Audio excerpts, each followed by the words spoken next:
रुद्र से बात करने के बाद रणवीर ने एक सुनसान मैदान में अपनी गाड़ी खड़ी की और गाड़ी के बोनट पर बैठ गया। तभी वहाँ एक और स्पोर्ट कार आकर रुकी और उसमें से रुद्र बाहर आया। उसने जल्दी से अपने कदम रणवीर की तरफ बढ़ा दिए। रणवीर, जो बॉटल मुंह से लगाकर ड्रिंक कर रहा था, उसने तिरछी नजर से रुद्र को देखा और वापस ड्रिंक करने लगा। रुद्र की आंखों में कंफ्यूजन साफ नजर आ रही थी। रणवीर जब काफी देर तक कुछ नहीं बोला तो रुद्र ने इरिटेट होकर पूछा, अब कुछ बताओगे भी तुम? किसे विला लेकर गए थे?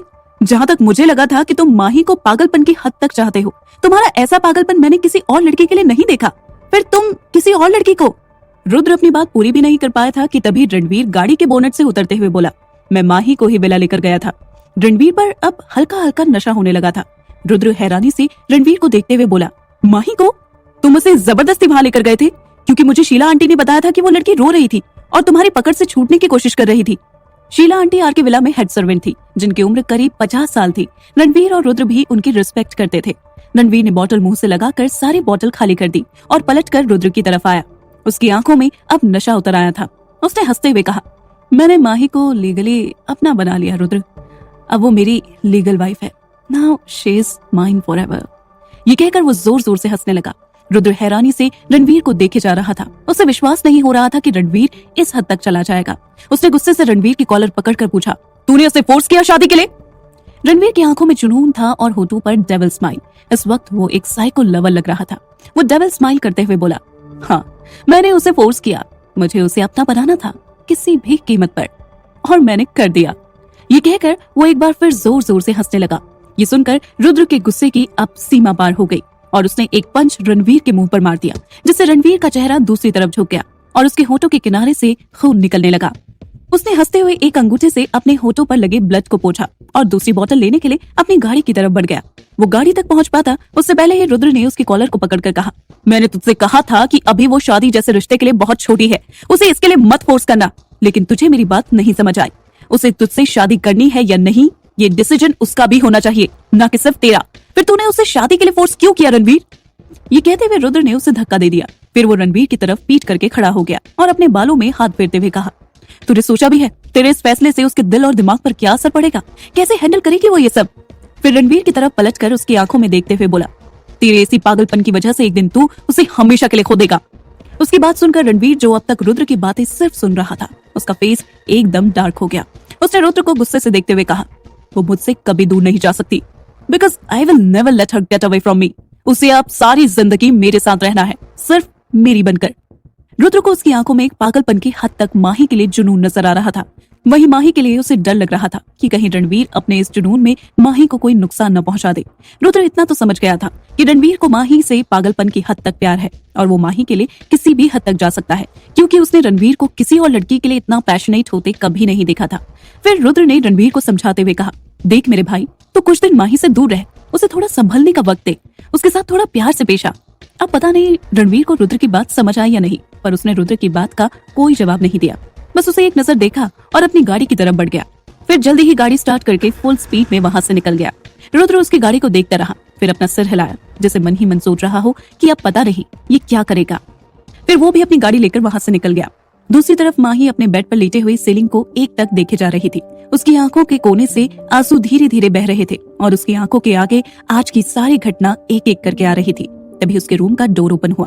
माही ने देखा कि उसके बाबा अंदर आ रहे हैं, तो उसने जल्दी से ब्लैंकेट अपने मुंह तक ओढ़ लिया। वो नहीं चाहती थी कि उसके बाबा उसे यूं रोते हुए देखे, क्योंकि वो अच्छे से जानती थी कि उसके बाबा उसे रोते हुए बिल्कुल नहीं देख सकते। गंगाधर जी ने माही के बेड के पास आकर देखा कि माही सो चुकी है, तो उन्होंने साइड लैंप बंद किया और माही के सिर पर हल्के से हाथ फेरा। माही का मन कर रहा था कि वो अपने बाबा को जोर से हक कर ले, लेकिन वो जानती थी कि अगर उसने ऐसा किया तो वो अपने आंसुओं को नहीं रोक पाएगी, इसलिए उसने अपने मुंह पर हाथ रख लिया। कुछ देर बाद गंगाधर जी उसके रूम से चले गए। माही, जो अब तक खुद को कंट्रोल किए हुए थी, वो तकिए में मुंह छिपाकर रोने लगी और कुछ ही देर में वो रोते रोते सो गई। उधर आर के विला में रणवीर शर्टलेस होकर अपने बेड पर लेटा हुआ था। तभी उसका फोन रिंग करने लगा। रणवीर का भी उठने का बिल्कुल मन नहीं था, इसलिए उसने पिलो को अपने कान पर रख लिया और वापस सोने की कोशिश करने लगा। फोन काफी देर तक बजते बजते बंद हो गया, लेकिन कुछ देर बाद फोन फिर से बजने लगा। रणवीर ने इरिटेट होकर फोन उठाया तो फोन की स्क्रीन पर मॉम लिखा था। रणवीर ने लेटे हुए ही फोन रिसीव करके कहा, मॉम, क्यों इतनी सुबह फोन कर रही हो? दूसरी तरफ से अनीता जी की गुस्से भरी आवाज सुनाई थी, रणवीर, ये कोई सुबह का वक्त नहीं है, टाइम देखो, 11 बज रहे हैं।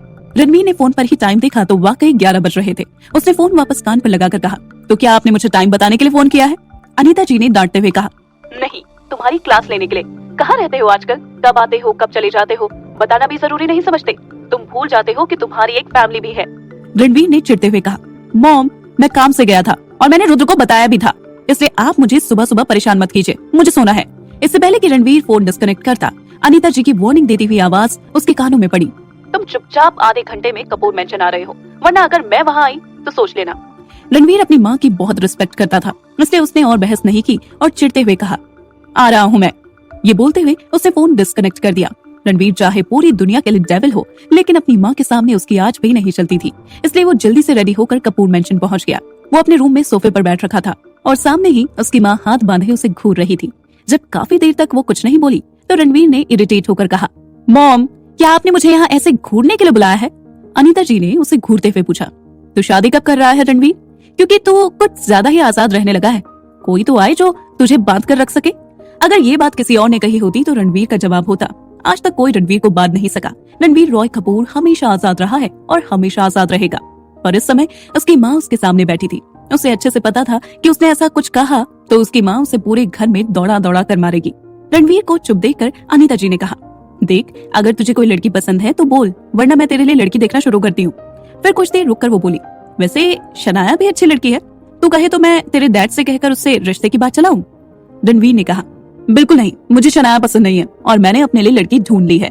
रणवीर ने ये इसलिए बोला था क्योंकि अगर वो ये नहीं कहता तो उसकी माँ शनाया या किसी और लड़की से उसकी शादी करवा कर ही मानती। वो जानता था कि अगर उसकी माँ ने एक बार कुछ करने की ठान ली तो वो करके ही दम लेती है। रणवीर की बात सुनकर अनीता जी एकदम खुश हो गई और उसके पास बैठते हुए बोली, तूने लड़की पसंद कर ली? कौन है वो, बताना, मैं कल ही रिश्ता लेकर जाती हूँ। मुझे अपनी होने वाली बहू से भी तो मिलना है। ये सुनकर रणवीर ने अजीब नजरों से अपनी माँ को देखा, फिर तिरछी स्माइल के साथ सामने देखने लगा और मन ही मन सोचा, मॉम आपकी होने वाली बहू नहीं, हो चुकी बहू कहिए। उसको अपनी सोच में गुम देखकर अनीता जी ने कहा, अरे बता ना कौन है वो लड़की, मैं जल्द से जल्द उसे अपनी बहू बनाकर घर लाना चाहती हूँ। ये सुनकर रणवीर के मुंह से तुरंत निकला, माही। रणवीर ने भी बिना घुमाए फिराए कह दिया, क्योंकि वो भी माही को जल्द से जल्द शादी करके अपने घर लाना चाहता था। अनीता जी तो हैरानी से रणवीर को देखती रह गई। उन्होंने कंफर्म करने के लिए एक बार फिर से पूछा, माही? हमारी वाली माही, सारिका की छोटी बहन? रणवीर ने भी अंगड़ाई लेते हुए कहा, हाँ मॉम, माही, मेरी वाली माही।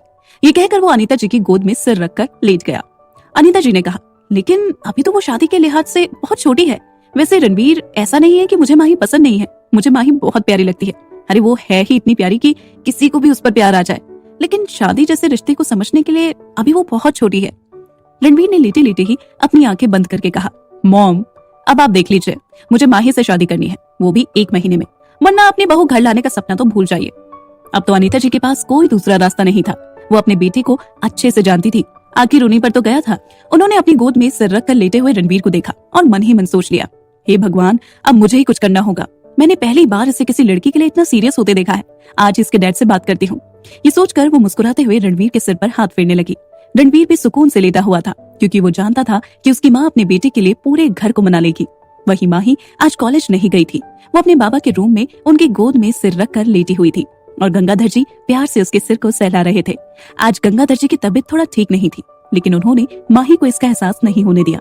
माही ने अपने बाबा से पूछा, बाबा लोग शादी क्यों करते हैं? गंगाधर जी माही की बात सुनकर मुस्कुरा दिए और प्यार से उसका सिर सहलाते हुए बोले, क्योंकि बेटा, हर इंसान को एक ऐसे जीवन साथी की जरूरत होती है जो सुख में दुख में हमेशा उसके साथ रहे। हर इंसान के जीवन में एक पड़ाव ऐसा आता है जब उसके माता पिता, उसके भाई बहन भी साथ छोड़ देते हैं, यहाँ तक कि बुढ़ापे में उसके बच्चे भी अपनी गृहस्थी में बिजी हो जाते हैं। तब हमारे साथ रह जाता है हमारा सच्चा जीवन साथी। माही ने गंगाधर जी की तरफ देखते हुए पूछा, तब क्या आप मेरी भी शादी करवा देंगे जीवन साथी के लिए? गंगाधर जी ने कहा, हाँ, जब भी मुझे कोई ऐसा मिलेगा जो मेरी माही को बहुत प्यार करेगा तो मैं उससे अपनी माही की शादी करवा दूंगा। माही ने मुंह बनाते हुए बोला, अगर मुझे शादी न करनी हो तब भी? उसकी बात सुनकर गंगाधर जी बोले, मेरा सपना है कि मैं अपनी गुड़िया को दुल्हन बनते देखूं, उसकी शादी होते हुए देखूं। ये कहते कहते वो रुक गए। उन्हें अपनी तबीयत कुछ ठीक नहीं लग रही थी। उन्हें काफी पसीना आने लगा और घबराहट भी होने लगी। उन्होंने थोड़ा परेशान होते हुए माही से कहा, माही बेटा, जाकर अपने चाचा जी को बुला लाओ। क्या अनीता जी सभी घर वालों को माही और रणवीर की शादी के लिए मना लेंगे? क्या है गंगाधर जी की तबीयत खराब होने की वजह? जानने के लिए सुनते रहिए टॉक्सिक लव, सिर्फ पॉकेट एफएम पर।